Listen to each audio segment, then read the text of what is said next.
Assalamualaikum warahmatullahi wabarakatuh. Perkenalkan, nama saya Nadia dengan NIM A501210067. Di pembelajaran landasan bimbingan dan konseling, saya akan membawakan materi ketiga yang berjudul Hakikat Bimbingan dan Konseling. Adapun hakikat bimbingan dan konseling meliputi yang pertama pengertian, yang kedua tujuan, yang ketiga orientasi, dan yang keempat ruang lingkup, dan yang kelima kesalahpahaman. Oke, baik. Yang pertama akan kita bahas yaitu pengertian. Pengertian bimbingan dan konseling. Pengertian bimbingan. Secara mendasar, kita bisa merujuk definisi dari Zizard dan Stone yang mengatakan bahwa bimbingan itu memiliki 4 kata kunci. Yang pertama, proses. Proses yaitu serangkaian tindakan atau langkah progresif untuk mencapai tujuan. Yang kedua, bantuan atau memiliki tujuan pencegahan dan perbaikan. Yang ketiga, individu atau peserta didik. Yang keempat, memahami diri dan lingkungan, perkembangan optimal dan penyesuaian diri kita. Pengertian konseling. Konseling adalah hubungan bersifat profesional dan pribadi antara konselor dan konseling untuk mendorong perkembangan dan pemecahan masalah. Jadi kita bisa mengetahui di sini bahwa konseling itu untuk mendorong perkembangan dan pemecahan masalah. Selanjutnya, tujuan bimbingan dan konseling.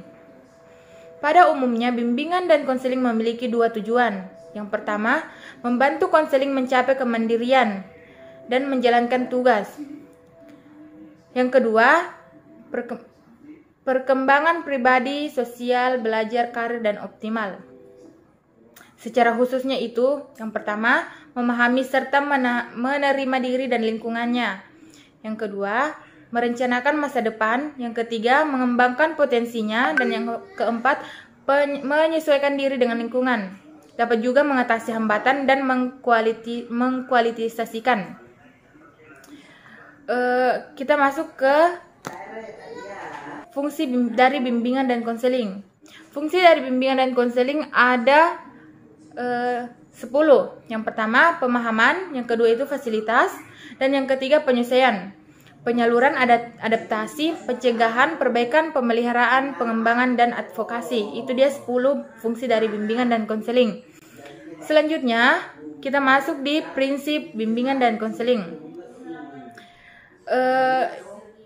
Prinsip dan bimbingan konseling dibagi menjadi 6. Saya akan menyebutkan ke-6 prinsip bimbingan dan konseling. Yang pertama itu diperuntukkan bagi semua peserta didik.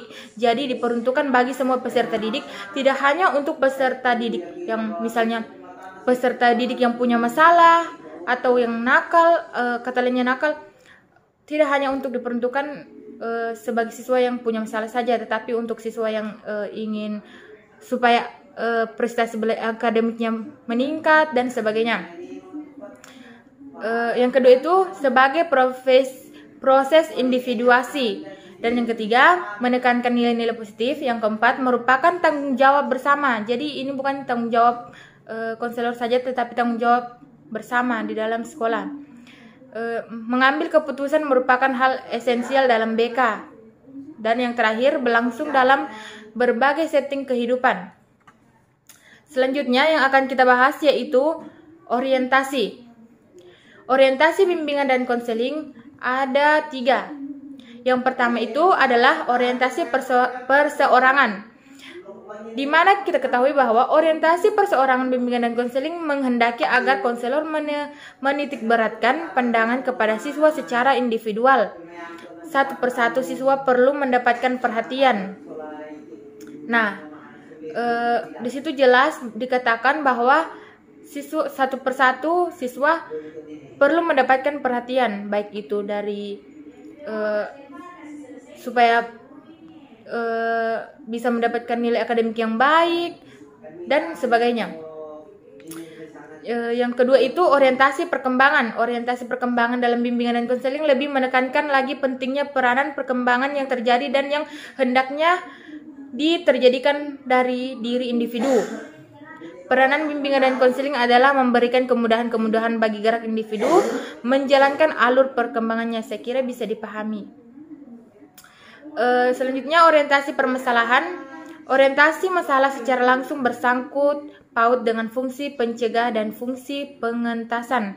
Fungsi-fungsi lain yaitu fungsi pemahaman dan fungsi pemeliharaan. Pada dasarnya juga bersangkut paut dengan permasalahan pada diri klien. Selanjutnya yang akan kita bahas itu yang keempat adalah ruang lingkup. Ruang lingkup merupakan suatu batasan dalam bimbingan dan konseling. Terdapat ruang lingkup yang dapat dilihat dari segi pelayanan dan sasaran. Ruang lingkup BK dari segi pelayanan yaitu ruang lingkup dalam sekolah yang mencakup bidang kurikulum dan pengajaran, administrasi dan kesiswaan, serta ruang lingkup BK di luar sekolah yang mencakup keluarga dan lingkungan masyarakat lebih luas. Adapun ruang lingkup BK yang dapat dilihat dari segi sasaran yaitu individu dan kelompok. Selanjutnya kita akan membahas tentang kesalahpahaman dalam bimbingan dan konseling. Saya kira ini menarik. Dan di sini saya mengambil 5 kesalahpahaman. Sebenarnya ada banyak, cuma yang mencolok itu ada 5. Yang pertama itu, bimbingan dan konseling disamakan saja dengan pembelajaran atau bahkan dipisah secara terpisah dengan pembelajaran. Yang kedua, konselor di sekolah dianggap polisi sekolah. Jadi di sekolah itu karena banyaknya guru BK yang tidak bertanggung jawab atas pekerjaannya, karena banyak menyalahgunakan kurangnya ilmu pengetahuan tentang bimbingan dan konseling, sehingga tidak melakukan pekerjaan atau tanggung jawabnya dengan baik. Jadi dianggap polisi sekolah oleh anak-anak di sekolah. Yang ketiga, bimbingan dan konseling dianggap semata-mata sebagai proses pemberi nasihat. Sebenarnya bukan hanya pemberi nasihat saja, tetapi bimbingan dan konseling juga dapat memberikan motivasi kepada siswa-siswa yang dalam bidang akademik atau dalam bidang belajarnya kurang, minat belajarnya kurang, jadi bisa diberikan motivasi melalui guru BK. Selanjutnya, bimbingan dan konseling dibatasi pada hanya menangani masalah yang bersifat insiden. Nah, di situ jelas sekali dikatakan bahwa bimbingan dan konseling dibatasi pada hanya menangani masalah bersifat insiden. Banyak orang atau siswa atau orang-orang di luar menganggap bahwa BK atau bimbingan dan konseling ini hanya menangani siswa-siswa yang bermasalah, seperti ada insiden-insiden masalah begitu.